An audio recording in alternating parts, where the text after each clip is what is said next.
April 25, 1945. Torgau, Germany. The Elbe River. 2:47 p.m. General George S. Patton steps out of his jeep onto a makeshift wooden platform. Cameras flash. Newsreel operators crank their equipment. Soviet and American flags snap in the cold wind. A Soviet colonel, mud on his boots, sweat stains on his collar, extends his hand. Patton grips it. 3 seconds. His jaws locked. His eyes are flat. The crowd cheers. The translators shout pleasantries neither side believes. Vodka is poured into tin cups. Patton drinks. His face betrays nothing, but his driver will later say the general looked like he wanted to spit. 2 days later, in a requisitioned German mansion lit by a single lamp, Patton says something that will echo through 50 years of global conflict. We defeated the wrong enemy. What did Patton truly say when the facade finally cracked? And why did his words predict the Cold War before it even had a name? By April 1945, Nazi Germany is dying from both directions. American forces under Supreme Commander Eisenhower have crossed the Rhine and are racing through the German heartland. Soviet forces under Marshal Georgy Zhukov are grinding through the rubble of Berlin, street by street, building by building. The Elbe River becomes the agreed dividing line, a symbolic handshake between allies who have never actually fought side by side. But beneath the surface, distrust runs deep. Patton, now commanding the U.S. Third Army after his legendary drive across France, has privately called the Soviets Mongols and barbarians. He reads their after-action reports and sees methods that disturb even hardened combat veterans. Meanwhile, Stalin's officers view the Americans as soft capitalists who delayed opening the Second Front, letting Soviet blood pay the price for Allied hesitation. Inside Eisenhower's SHATTER headquarters, maps show converging red and blue arrows. Radio transmissions crackle with reports of German surrender pockets. Cold spring rain falls on both riverbanks. The Elbe meeting is not a celebration. It is a forced marriage photograph, taken for posterity while both sides calculate what comes next. Patton boards a staff car toward the river. His adjutant notes the general's silence. The engine hums. The road is empty. And Patton's mind is already at war again. For the American public and much of the U.S. military command, the Soviet Union is Uncle Joe's noble Red Army, the Eastern giant bleeding millions to destroy Hitler's war machine. Newsreels show smiling Soviet soldiers distributing bread. Politicians in Washington speak of post-war cooperation and collective security. The United Nations Charter is being drafted in San Francisco. The illusion is comfortable. We fought together. We will rebuild together. Patton does not share this illusion. His experience in North Africa, Sicily, and France has taught him one brutal lesson. Wars are won by those willing to be ruthless. And the Soviets, in his view, are far more ruthless than the Americans will ever be. He has already clashed with Eisenhower over the decision to halt U.S. forces at the Elbe, rather than race to capture Berlin first. Eisenhower cited political agreements with Stalin. Patton cited military logic. Inside his command tent, Patton reviews reports of Soviet troop movements. His aide, Colonel Charles Codman, stands nearby. Cigarette smoke curls under a single hanging bulb. A topographic map of central Germany is spread across a wooden table. Rain drums on canvas. Patton stubs out his cigarette. Frustration simmers beneath his professional composure. A knock on the tent pole. Orders have arrived from SHATTER, formal Elbe ceremony. Attendance mandatory. Patton folds the paper without reading it twice. He already knows what it says. April 25th. Torgau, the riverbank. The staging area is crowded with photographers, Soviet and American officers, enlisted men grinning for propaganda shots. Patton arrives in his jeep wearing his immaculate uniform, ivory-handled revolvers gleaming on his hips, his trademark showmanship, always camera-ready. But his eyes are cold. Soviet Colonel Alexander Gardiev approaches, hand extended. Patton shakes it, holds the grip for exactly 3 seconds, then steps back. Translators facilitate stiff pleasantries in broken English and Russian. Vodka toasts are raised. Patton drinks, but his face betrays disgust, not at the vodka, but at the charade. Lieutenant Albert Kotzebue, the first American to make contact with Soviet forces days earlier, stands nearby. He watches Patton's body language. Rigid, controlled, performative. The general's polished boots contrast sharply against the trampled grass. Flashbulbs pop, leaving white afterimages in the gray afternoon. The Soviets laugh. The Americans smile. Everyone is acting for cameras. No one believes the script. Patton turns away from the crowd without a word. He climbs back into his jeep. His driver shifts into gear, and the general stares straight ahead, saying nothing as the Elbe River disappears behind them. In the days following the Elbe meeting, Patton's intelligence officers brief him on Soviet behavior in occupied territories. The reports are horrifying. Mass deportations of civilians, executions of non-communist Polish resistance fighters who fought the Nazis only to be labeled traitors by Stalin. Looting on a scale that shocks even American combat veterans who witnessed the destruction of French villages. One liaison officer embedded with Soviet units submits a detailed account. Red Army soldiers stripping German towns bare, raping civilians, executing collaborators without trial. The report sits on Patton's desk beside a pack of Lucky Strikes.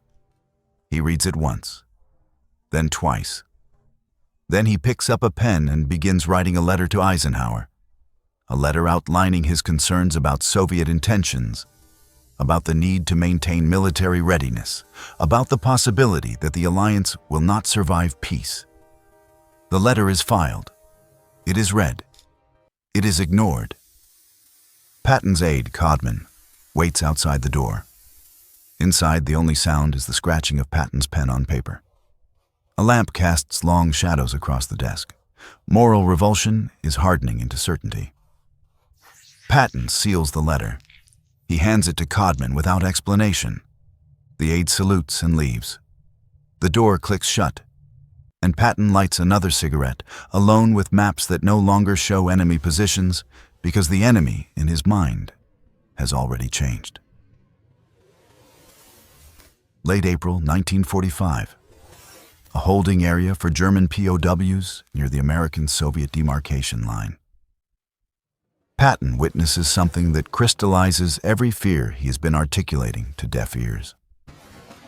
German prisoners of war, Wehrmacht soldiers captured by American forces, are given a choice: repatriation east to Soviet-controlled zones or internment in American camps. Almost universally, they choose the Americans. Some beg, some weep, some threaten suicide rather than be handed to the Red Army. Patton watches a group of German officers standing in a muddy holding area. They are haggard, defeated, hollow-eyed. One steps forward, speaking broken English to the U.S. military police captain overseeing the camp. "You do not understand. The Bolsheviks are worse than we ever were." Patton stands 10 feet away. He hears every word. Barbed wire fences surround the perimeter, rain-soaked ground, cigarette butts mashed into mud. The German officer's voice cracks as he pleads not to be sent east. The MP captain says nothing. These are not his orders to change. Patton says nothing either. He turns and walks back to his command post, his face unreadable. But inside, something clicks into place. A sickening realization. Ideology matters more than nationality. And the next war will not be about borders, will be about belief systems. He enters his quarters and closes the door firmly behind him. May 7th to 8th, 1945. Germany surrenders. The war in Europe is officially over. Patton sits with his senior staff officers in a requisitioned German mansion. Cognac on the table. Maps still pinned to the walls. The room is celebratory but muted. Everyone is exhausted, relieved, uncertain about what demobilization will look like. Then Patton speaks. His voice is low but cutting, slicing through the ambient conversation. We may have been fighting the wrong enemy all along. We should have been fighting the Russians. Now we are going to have to fight them anyway. The room goes silent. No one disagrees aloud. Several officers exchange glances. Brigadier General Hobart Hap Gay, Patton's chief of staff, shifts uncomfortably in his chair. Another officer reaches for his cognac glass but does not drink. Patton continues, his voice rising slightly, more heated now. We should have let the Germans finish them off. And then we could have taken care of the Germans. The words hang in the still air, like smoke from the cigarettes burning in ashtrays.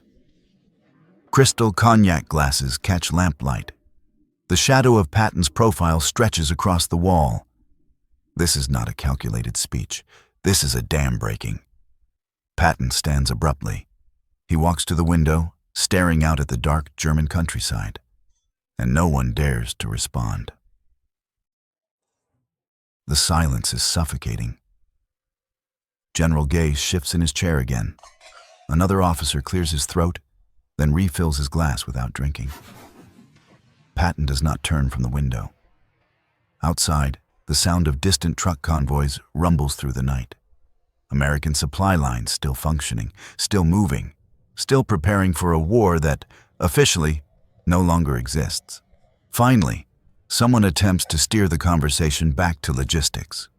Supply lines, troop rotations, demobilization schedules. Patton cuts him off without turning around. I don't give a damn about demobilization. We're going to need those troops. The room remains frozen. They all know Patton's career is walking a tightrope. The slapping incidents in Sicily, the public gaffes, the press conferences that enrage Washington. This is another powder keg. But no one tells him to stop. No one tells him he is wrong. The cognac sits untouched in glasses. Papers are left unread on the table. The faint glow of Patton's cigarette reflects in the window glass. One by one, the officers stand. They leave the room without formal dismissal. The meeting dissolves on its own, and Patton remains at the window, alone, watching the convoys pass in the dark. Patton's Cold War warning was not paranoia. It was pattern recognition. Unlike many American commanders who viewed World War II purely as a military contest against fascism, Patton understood it as an ideological war between incompatible systems. His pre-war study of history, Roman campaigns, Napoleonic strategy, the collapse of empires, conditioned him to see beyond tactics and into the long arc of civilizational conflict. He read Clausewitz. He read Sun Tzu. He understood that war is politics by other means, and politics is ultimately about power. Additionally, Patton's forward positions gave him direct access to battlefield intelligence that rear echelon commanders like Eisenhower filtered through political lenses. Patton saw the Soviet methods firsthand: scorched earth policies, mass reprisals against civilians, political commissars enforcing loyalty through terror and summary execution. Where Eisenhower saw a necessary alliance against Hitler, Patton saw a temporary truce between totalitarian systems.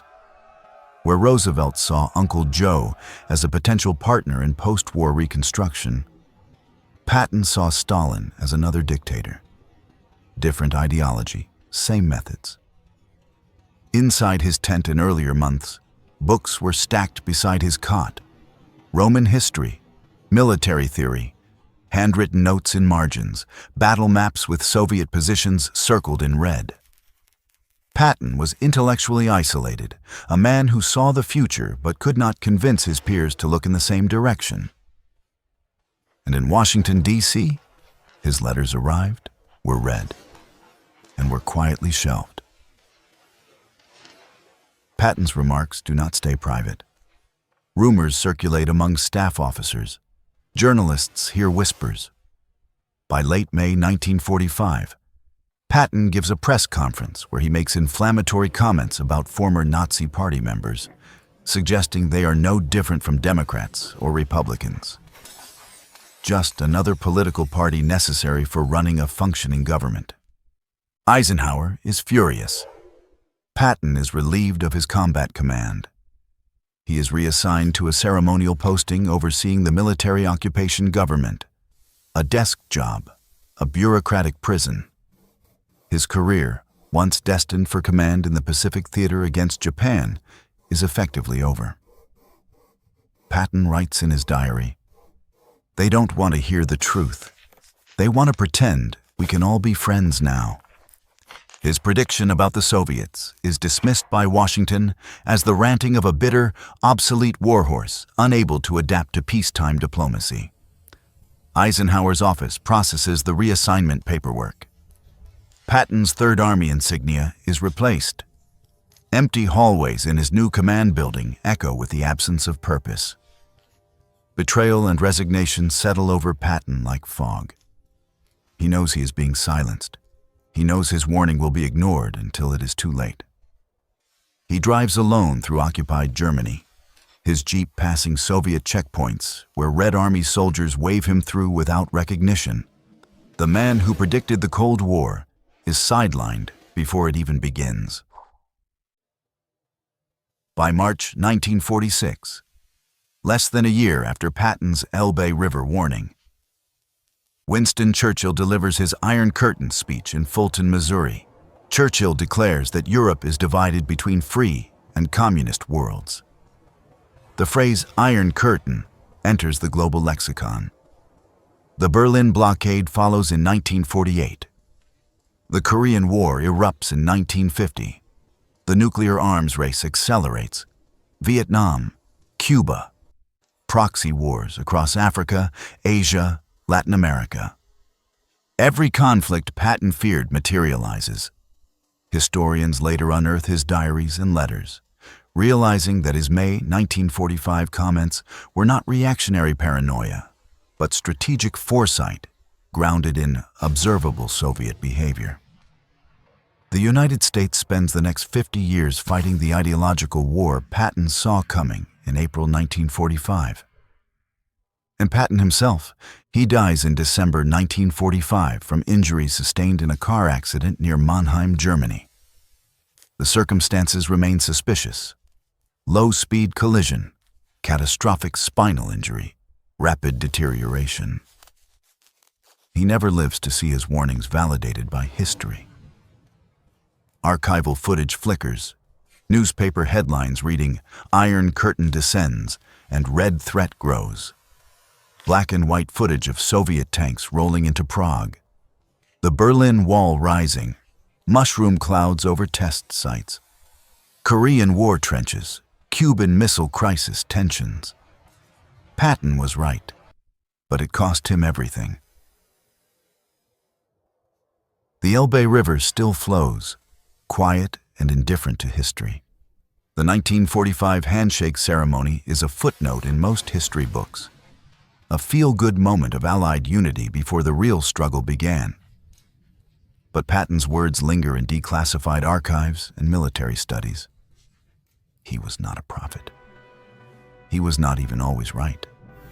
He was a soldier who understood that wars do not end with surrender ceremonies. They end when the underlying conflicts are resolved. And in May 1945, nothing was resolved. The tension Patton felt shaking that Soviet officers' hand was the fault line of the 20th century. His warning was dismissed because it was inconvenient, because victory demanded celebration, not vigilance. Because exhausted nations wanted peace more than truth. History asks, what if Patton had been listened to? Would the Cold War have been avoided, or merely fought differently, earlier, under different terms? We will never know. But we know this.